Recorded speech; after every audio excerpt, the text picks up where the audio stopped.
For many years, this photo of 15-year-old Canadian Omar Khadr was all the world knew about the youngest prisoner held at the U.S. military facility at Guantanamo.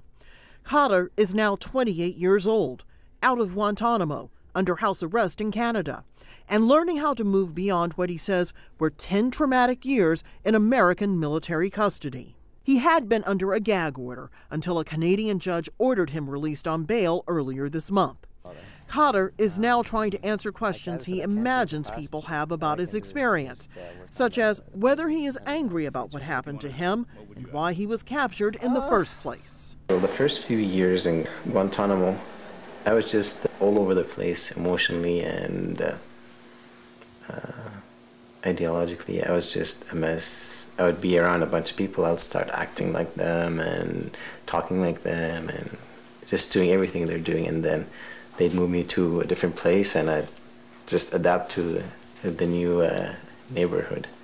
Khadr also talks about how he ended up at Guantanamo in 2002 and whether he really threw a grenade that killed a U.S. Army medic during a raid on the house where he was living in Afghanistan.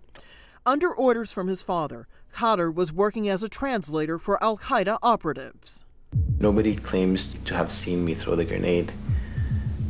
And this soldier has, testified that I was under the debris and it couldn't have been me. So I always hold to the hope that, maybe my memories were not true. Khadr is now waging several legal battles. The Canadian government considers him a terrorist and wants him back in prison. Khadr is suing the U.S. government to clear his name and the Canadian government for allowing him to be tortured as a child.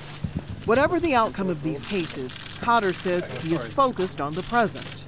For the longest time, all I would tell to anybody is that I wish that I could just get out of prison and just be the next Joe on the street who nobody knows and nobody gives a second look or a thought to. Rosalind Jordan, Al Jazeera, Washington.